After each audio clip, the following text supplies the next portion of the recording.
Hey guys, how y'all doing? I'm here to give you guys a recap on the new episode of Boku no Hero Academia 3rd season, or you could call My Hero Academia 3 on episode 22.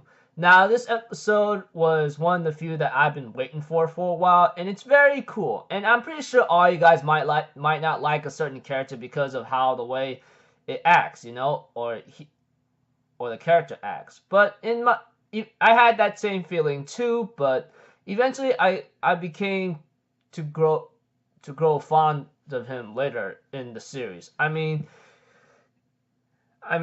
get to that maybe in next week's episode. But if anything else, let's just get this started. We had to it that we see some people who actually passed the exam, but apparently there are many who also failed. Like Bakugo's name was not on there, Todoroki's name was not on there, especially the whirlwind quirk user. Inasa is not on there either. And I'm pretty sure there are others who couldn't couldn't go to part 2 of the exam, which is the rescuee exam, That's the exam that the previous characters have taken. We see to it that many passed and many failed, but there is a remedial course that can help them out to actually get the provisional license, so all hope is not lost. So that's a good thing. It will be very ugly and be in despair once you don't pass the first time. I know, I've been there. Anyone's been there. You fail an exam and you go like, what the hell is wrong with me? Why didn't I pass it the first time? It happens to everyone, especially me. Okay, enough of personal life like related situations. We see to it that Izuku was happy and everyone else is as well. While we see to it after the exam is over, Inasa actually ends up apologizing to Todoroki, but before he left, he says, I still don't like you, but you know what? I hope we can still get along, blah, blah, blah. And of course, Izuku wanted to actually, find the girl Kami for her abilities here and there, but there's one problem though. One big problem. She is not there and she left early because of maybe some kind of sickness. But apparently we see to it that it was in a disguise of Toga. That crazy girl who likes Izuku or something and has a crush on him? Yeah, that's her. I'm pretty sure everyone must be like, oh my gosh, I've been waiting to see her, etc. And what I did is pretty cringy, but hey, man, it's what I'm predicting in a certain sense of fashion of seeing that they show Toga's ability kind of here and there. Yeah, aside from me being a little off topic and stupid and cringy at the same time, let's continue on. The scene with All Might and All For One was also interesting. I remember reading this in the manga and I didn't really understand it much, but after watching it in the anime format, it seems like to me All Might wants to confirm something like, what's up? What are you trying to achieve, And All For One says, well, it's simple. You want to be a hero of justice, right? I want to be the evil great devil king for the villains. So we see to it that All Might also asks an important question. Why in the hell do you need a successor if you have all kinds of quirks to keep you alive and stable, especially when possibly beyond human repair? And All For One goes like, ain't it obvious? It's your freaking fault why I need a successor. It's like when you know your time is up and you cannot go on and you may have to die or retire very soon, you pass it on to someone who could actually do the work for you. Isn't that what you did before? Huh? And of course, they end up exchanging a couple words where All For One actually hit the button of All Might saying that you're going to spend the rest of your days being useless, can't rescue people as you want to, and being like a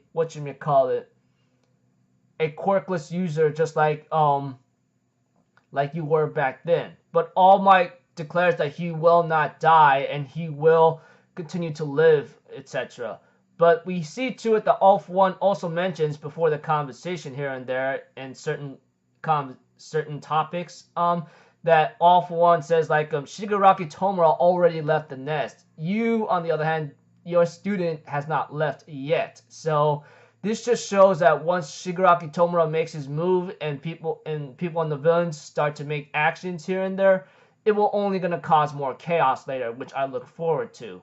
And of course, after All Might ended his conversation, he says you're gonna spend the rest of your days in this freaking prison cell. You hear me? You're not gonna get out.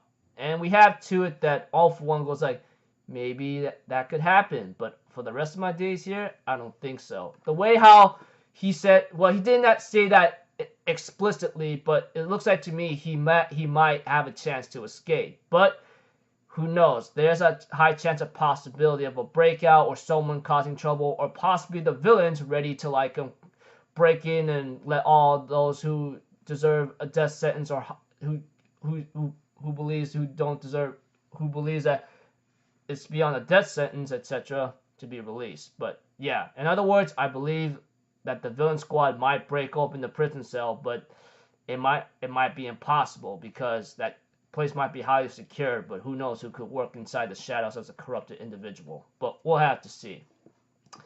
Aside from that, we see to it that everyone in Class 1A was actually talking to each other and was very happy, you know. But we see to it that Bakugo tells Izuku, I want you to go outside a little while, okay? It's about your quirk.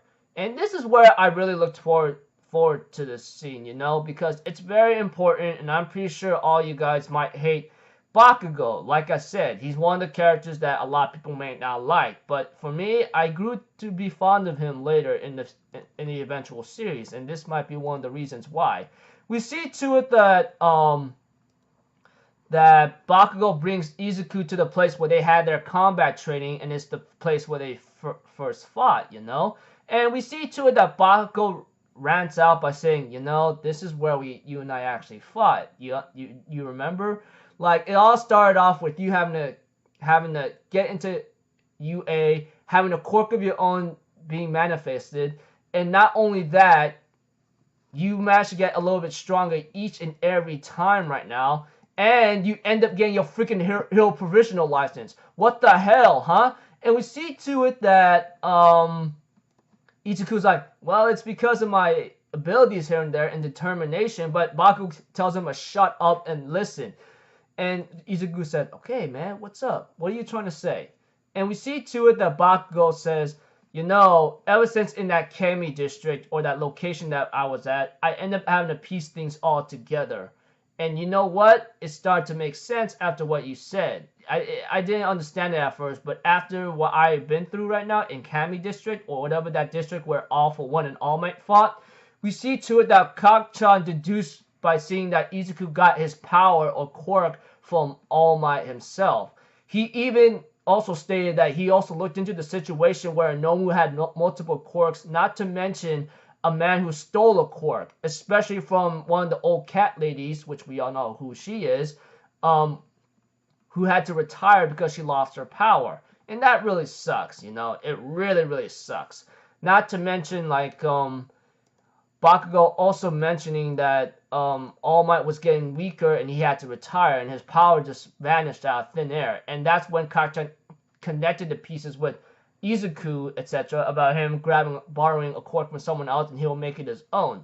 He asked All Might about it, but he was never given a straight up answer, and it was never given to him. So that's why he's asking Izuku, you know, after he deduced everything from All for One to Izuku saying he borrowed this power and saying he'll make this power his own, and then All Might getting weaker and why he had to retire, you know, etc. This is where Izuku goes like, okay. Izuku knew that this was coming because of his own stupid mouth or his own stupidity. I mean, like, I can't blame Izuku, you know, but he is an airhead every once in a while when it comes. And we see to it that Izuku asks Kacchan, like, okay, so you know the truth, what's this gonna do to help you?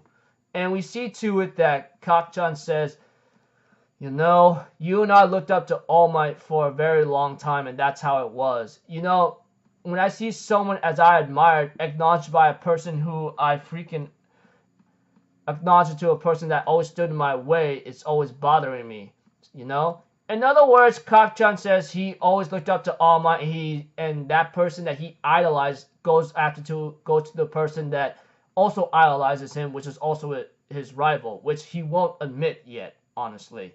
I mean, it's pretty obvious from here on out, and Bakugo says, because of some things happening here and there, I want you and I fight it all out physically.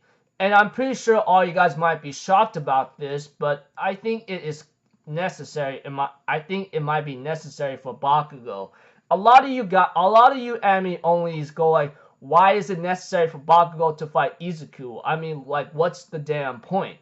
For me, you'll get to understand why in next week's episode, and one of the reasons why I grew fond of Bakugo later. I mean, I did not grow fond of him at first because of how egomaniac and his freaking like crazy personality is, you know. But you know, eventually as time goes on, as I continue watching the series, I grew to be fond of him later. And I'm pretty sure all your manga readers might understand that too. So yeah, it will be revealed next week, and I look forward to that episode as well, because this is where it's really important for Bakugo himself, you know, and you'll find out why eventually next week. So until then, I will see you guys in the next video. So I'm Alpha Zero, people. Have a good day, and I'll see you guys next time, right? Peace out. Bye-bye. Toot-toot-toot!